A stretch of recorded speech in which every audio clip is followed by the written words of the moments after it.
और cough syrup से मौत के मामले में राजस्थान सरकार ने एक्शन लिया है। केसंस फार्मा कंपनी की सभी 19 दवाओं पर सरकार ने तुरंत प्रभाव से रोक लगा दी है। वहीं ड्रग कंट्रोलर राजा राम शर्मा को भी सस्पेंड कर दिया गया है। हालांकि दवा कंपनी और डॉक्टर्स को सरकार ने क्लीन चिट दे दी है, लेकिन इस बीच राजस्थान सरकार की तरफ से केसंस जो फार्मा है, फार्मास्यूटिकल कंपनी है, उस पर एक्शन लिया गया है। केसंस फार्मा की सभी 19 दवाओं पर रोक लगा दी गई है।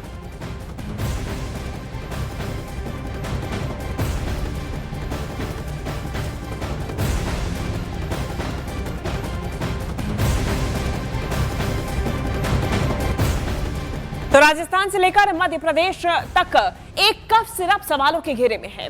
आरोप है कि इस कफ सिरप की वजह से कई बच्चों की जान जा चुकी है। हालांकि राजस्थान सरकार ने कफ सिरप के सैंपल को क्लीन चिट तो दे दी है, लेकिन सरकार ने जो जांच कराई है उसके मुताबिक कफ सिरप में सॉल्ट यानी कि रसायन तय मानक के मुताबिक ही मिले हैं। लेकिन अब सवाल उठ रहे हैं कि आखिर बच्चों की मौत कैसे हुई। इस बीच इस दवा को बनाने वाली कंपनी केसेंस फार्मा का पिछले रिकॉर्ड्स भी सामने आया, जिसमें जब खुद सरकार ने इस कंपनी की कई दवाइयों पर प्रतिबंध लगा दिया था।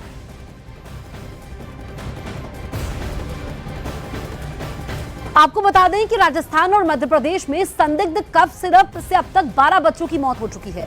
मध्य प्रदेश के छिंदवाड़ा में 9 बच्चों की मौत हुई है। राजस्थान में 3 बच्चों की जान जा चुकी है। वहीं नागपुर में अभी भी मध्य प्रदेश के आपको बताएं कई बच्चों का इलाज चल रहा है। इस बीच राजस्थान सरकार ने दवा बनाने वाली कंपनी को क्लीन चिट दी है।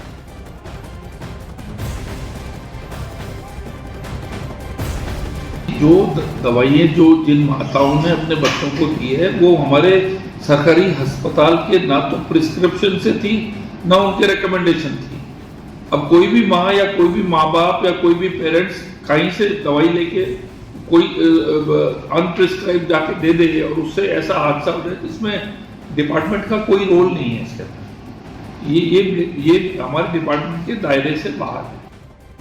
उधर राजस्थान के जन स्वास्थ्य के निदेशक ने दावा किया है कि जिन बच्चों की मौत हुई है उन्हें डॉक्टर्स ने दवाइयां लिखी नहीं थी। परिवार ने बच्चों को अपनी मर्जी से दवाइयां दी थी। अभी भी हमारी कमेटी जो है विस्तृत रूप से जांच करने में लगी हुई है। प्रारंभिक तौर पे जो पाया गया है कि चिकित्सकों द्वारा दोनों ही जो है सीकर और भरतपुर में जो है वो बच्चों को दवाई नहीं लिखी गई है। जो परिजनों के से बातचीत करने पर पता चला कि परिजनों ने अपने स्तर से जो है उनको दवाई खिला दी गई, जिसकी वजह से बच्चों की तबीयत में खराबी आई है। इसके अलावा जो है बाकी जो हमारे अन्य सहयोगी विभाग हैं उनके स्तर पर दवाइयों के जो है नमूने लिए गए हैं और नमूनों की जांच की जो है कार्रवाई प्रक्रिया दी है। तो जब जांच आएगी उसके अनुसार संबंधित विभाग के द्वारा अग्रिम कार्रवाई की जाएगी।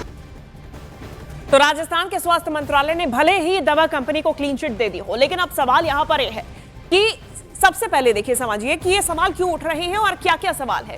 पहला सवाल यहां यह है कि बच्चों की मौत के बाद पोस्टमार्टम्स क्यों नहीं कराए गए। दूसरा सवाल, क्या बच्चों के परिजनों से पोस्टमार्टम के लिए बात हुई। तीसरा सवाल, क्या बच्चों को बिना परामर्श ही कफ सिरप दे दिया गया है। सबसे बड़ा सवाल, चौथा सवाल, क्या सभी केसेस में परिवार ने घर में रखी हुई दवा बच्चों को दी है। यहां पांचवा सवाल यह है कि बिना डॉक्टर्स के परामर्श के दवा कैसे मिल गई। छठा सवाल, अगर बच्चों की मौत सिरप से नहीं हुई है तो कैसे हुई है। उधर राजस्थान के ड्रग कंट्रोल की नकली दवा की बदली परिभाषा भी सवालों के घेरे में है। देखिए, पहले किसी भी दवा में जितने रसायन दर्शाए गए हैं, यानी कि जो ड्रग्स लिखे होते हैं, सॉल्ट्स लिखे होते हैं, उनमें से एक भी रसायन नहीं मिलता है तो दवा नकली मानी जाती थी। ऐसे में इससे बाद में बदला गया।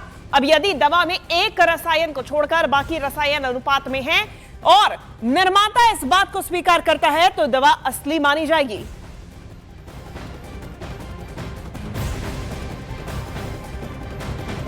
सीकर जिले में 5 साल के बच्चे नित्यांश की मौत ने परिवार को तोड़ दिया है।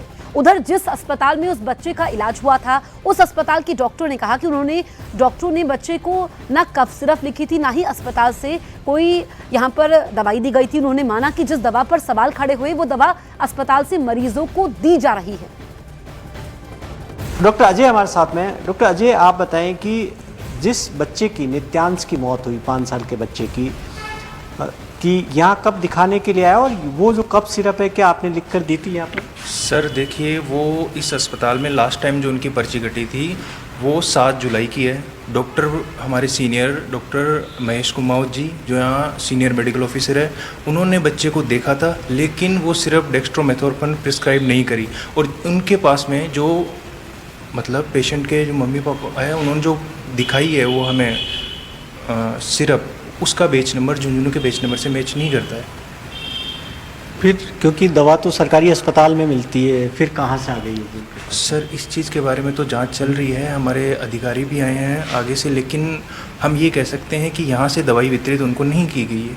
आपके अस्पताल से नहीं? जी सर। बच्चे को लेकर। और क्या आप कह रहे हैं कि प्रेस्क्राइब भी नहीं की थी उनको डेक्स्ट्रोमेथोर्पन?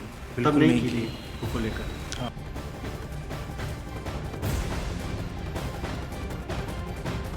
हमारे साथ में मुकेश शर्मा। मुकेश जी थोड़े से खड़े हो जाइए। मुकेश जी क्या हुआ क्या था? ये सर 9 बजे बच्चे को हल्का हल्का थोड़ा खांसी आया, तो 28 की रात को। तो माँ ने सोचा कि थोड़ा दवाई दे देते हैं, तो थोड़ा सा दवाई दे दिए थे। कौन सी दवाई दी? ये वाली दवाई दी थी। किसने दी दवाई आपको? वो डॉक्टर ने लिखी थी। वहाँ कौन सा कहाँ पर? पे था, चिराना वाला। चिराना। हाँ। कब दिखाने गए थे आप? ये जुलाई का बात है। जुलाई में आपने दिखाया, तब उन्होंने दवाई लिख कर दी। हाँ। तो तब ये दवाई तब से आपके घर पे थी? हाँ, तब से हमारे घर पे थी, लेकिन उस टाइम पे ज़्यादा कोई प्रॉब्लम नहीं थी बच्चे के, इसलिए सील पे की थी दवाई। उस रात ये दवाई पहली बारी दी थी बच्चे को, और फिर रात को 2 बजे पानी पीने के लिए भी उठा है। उसके बाद में वो सुबह तो उसको चेत ही नहीं हुआ। PMHO है वो तो कह रहे हैं कि उस अस्पताल में डॉक्टरों ने ये दवाई आपको लिखी नहीं। तो ये दवाई आई कहाँ? कोई आकाश से तो हमारे पास आई नहीं है, आई तो हॉस्पिटल से ही आई है ना। वो बोल तो रहे हैं कि लिखे नहीं है, लेकिन हमारे पास इसके रिकॉर्ड है ना। रिकॉर्ड भी है, उस टाइम पे दिखाए हुए हैं। वो तो बोल रहे हैं ये दोनों सेम ही दवाई है, लेकिन इनका इस दवाई का रेफर वो लोग निकाल के चले गए। किसने? आपने चिराना में वहाँ पर अस्पताल में दिखाया? देखिए हाँ, उनका रिकॉर्ड है हमारे पास। क्या रिकॉर्ड है भाई? ऑनलाइन देख लीजिए। सारा रिकॉर्ड निकाले तो ये देखिए, आप अपना कैमरा से दिखा सकते हैं कि हमने बच्चे को कब वो 7/7/2025 को दिखाया है। या ये देखिए, ये क्या चाहते हैं आप? हम कुछ नहीं चाहते हैं, हम चाहते हैं कि और किसी बच्चे की जान नहीं जाए, और ज़्यादा से ज़्यादा कार्रवाई, जो भ्रष्ट है उनको सजा मिले, उनको और कंपनी पे बैन लगे, किसी दूसरे बच्चे की जान नहीं जाए। तो न्यूज 18 इंडिया ने नित्यांश की मौत का सच जानने के लिए झुंझुनू के सामुदायिक स्वास्थ्य केंद्र पर बात की, पहुंचकर जाना। इस स्वास्थ्य केंद्र पर सन्नाटा इस वक्त पसरा हुआ था। इस वक्त हम पहुंचे झुंझुनू के चिराना के राजकीय सामुदायिक स्वास्थ्य केंद्र, सरकारी अस्पताल है ये, और जाहिर तौर पर सरकारी अस्पताल है इसलिए लोग यहाँ पर ज़्यादा आते हैं। अस्पताल में आप देखिए कि जो डॉक्टरों से बात की, उनका ये कहना है कि नित्यांश को जुलाई के अंदर अस्पताल के अंदर लेकर आया गया, लेकिन उसको पर्चे के अंदर वो दवा प्रेस्क्राइब नहीं की थी, जिसके बारे में दावा किया जा रहा है कि उस कफ सिरप को पीने की वजह से नित्यांश की मौत हो गई थी। दूसरा, जिस बॉटल को नित्यांश के पिता बता रहे हैं, मुकेश, जिनसे हमने बात की, मुकेश, उनके पिता का दावा है और उनकी माँ का भी, कि दवा की बोतल दिखाते हुए कि यही बोतल थी जो जुलाई के अंदर जब उन्होंने नित्यांश को दिखाया था तब ये दवा प्रेस्क्राइब की थी। फिर चिराना के इसी सामुदायिक स्वास्थ्य केंद्र से वो दवा दी गई थी, और वो 28 तारीख को यानी 28 सितंबर की रात को जब उन्होंने ये दवा नित्यांश को दी, उसके 5 घंटे बाद में नित्यांश की मौत हो गई। लेकिन अस्पताल इन तमाम दावों को नकार रहा है। तो तमाम तरीके के ऐसे सवाल है। अस्पताल का अपना दावा है, परिवार का अपना दावा है, लेकिन कि एक जांच कमेटी बना दी गई। उस रिपोर्ट के बाद में पूरी तस्वीर साफ होगी कि आखिर ये दवा आई कहां से। न्यूज 18 इंडिया ने इन मौतों पर सीनियर फिजिशियन से बात की। उन्होंने चौंकाने वाली बात बताई। उन्होंने समझाया कि कैसे जांच में दवा कंपनियों को बचाया जाता है। सीनियर फिजिशियन डॉक्टर एम वली है। सर, क्या वजह हो सकती है, आपके हिसाब से क्या वजह हो सकती है? बड़ा दुखद मामला है। तो कफ सिरप की जो क्वालिटी होती है, ये उसके क्वालिटी कंट्रोल से जुड़ा हुआ मसला है। कफ सिरप बना दिया आपने, एक बैच अप्रूव करा दिया, हर एक बैच का क्वालिटी कंट्रोल होना चाहिए, जो कि मुझे लगता है नहीं हो रहा है, और इसकी वजह से मासूम बच्चों की जानें जा रही हैं। अब इन मासूम बच्चों ने क्या खता की है? मैं तो कहता हूँ खांसी में बच्चे को कफ सिरप देना ही नहीं चाहिए। क्योंकि कितना उसको चाहिए है, हर एक बच्चे की टॉलरेंस अलग होती है। ज़्यादा मात्रा में कफ सिरप उसको सुला देता है, सोते हुए बच्चा अपनी उल्टी को इनहेल कर सकता है, पानी को इनहेल कर सकता है, पेट से आई हुई कोई भी सामग्री इनहेल कर सकता है। ये बताइए कि वजह क्या हो सकती है? क्या कफ सिरप पीने से ही बच्चों की मौत हो सकती है, या उन कफ सिरप में कोई ऐसी चीज़ मिलावट हुई होगी, वो वजह हो सकती है? देखिए, इसको डेक्स्ट्रोमेथाफॉर्मैन सिरप होता है, डेक्स्ट्रोमेथार्फान सिरप, तो इसकी एक तो क्वालिटी में इन्फीरियर हो सकता है, दूसरे इसमें जो इंग्रेडिएंट मिलाया जाता है साथ में उसका जो सिरप का बेस होता है उसमें प्रॉब्लम हो सकती है। और खांसी की कफ सिरप से भरतपुर में कई बच्चों की जान चली गई। 2 साल की यशवी की कफ सिरप से तबीयत इतनी बिगड़ गई कि उसे आईसीयू में भर्ती करवाना पड़ा। हालांकि अब बच्ची की तबीयत ठीक है, लेकिन परिवार ने दवा कंपनी और डॉक्टर्स पर एक्शन की मांग की है। यशवी के मामा राजेश गुर्जर हमारे साथ में। राजेश जी, ये बताएं कि क्या हुआ यशवी को, आपने कौन सी दवाई दी, कब दी? सर वो खांसी की सिरप थी। 27 को हमने सरकारी डिस्पेंसरी में सांगानेर दिखाया था उसको, मॉर्निंग 10 बजे के बाद। और वो दवाई लेने के बाद यशवी अपने घर चली गई थी, गाडोता गांव में उसका दूध के अंदर। वहाँ जाने के बाद 28 को सुबह थोड़ा ठीक था, फिर दिन में खांसी वापस हुई तो उसको सिर्फ 1 बजे के करीब सिस्टर ने पिला के सुला दिया। सुलाने के बाद 3 बजे के करीब दूध पिलाने का टाइम हुआ तो उसको जगाया तो वो बेहोशी की हालत में मिली। आपने सांगानेर सामुदायिक केंद्र में दिखाया? सामुदायिक केंद्र, RHS जो भी होता है। डेक्स्ट्रोमेथार्फान जो दवा जिसके बारे में कहा जा रहा विवाद है, वही दवा थी? बिल्कुल वही है, मैंने डॉक्टर साहब को दिया, उन्होंने सील करके रख रखी है हॉस्पिटल के अंदर। तो सरकारी डॉक्टर्स बार बार कह रहे हैं कि डॉक्टर्स ने इस दवा को पर्चे में नहीं लिखा था, लेकिन अब सवाल है कि बच्चों के परिवारों को यह दवा कैसे मिली? जब यह दवा सरकारी अस्पताल में मुफ्त में मिलती है तो फिर इन तक कैसे पहुंची?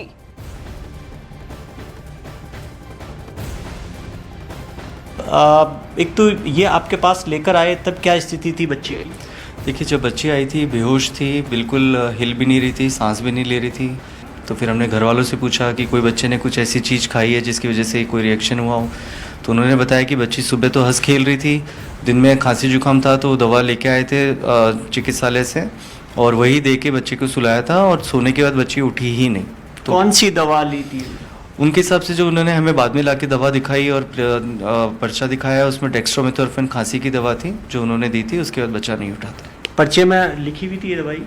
पर्चा जो उन्होंने दिया हमारे को सिर्फ बताया कि सांगानेरी में कुछ गवर्नमेंट डिस्पेंसरी में दिखाया है, लेकिन उसका अलग से पर्चा वो नहीं दिखा पाए थे। ये दवा डेक्स्ट्रोमेथोर्फेन जिस पे लिखी हुई वो पर्चा नहीं दिखा? नहीं, वो पर्चा नहीं दिखा हमें। जो सांगानेरी अस्पताल का आपको अस्पताल का पर्चा दिखाया उसमें कौन सी दवा? उसमें जो उन्होंने दिखाया वो माँ की पर्ची थी, और बोले कि वहीं हम बच्चे को दिखा के लेके आए थे। तो उन्होंने अलग से प्रिस्क्रिप्शन हमें नहीं दिया, लेकिन वो दवा लेके आए जो उनके पास गवर्नमेंट सप्लाई की दवा थी, वो लाके उन्होंने हमें दिखाई थी। वही डेक्स्ट्रोमेथोर्फेन जिसपे गवर्नमेंट का वो सील था। कफ सिरप से बच्चों की मौत के बाद केंद्रीय स्वास्थ्य मंत्रालय ने एडवाइजरी जारी की है। 2 साल से कम के बच्चों को खांसी की दवा न देने की सलाह दी है। 5 साल से ऊपर के बच्चों को बहुत सोच समझकर और सीमित रूप में देने की सलाह दी गई है।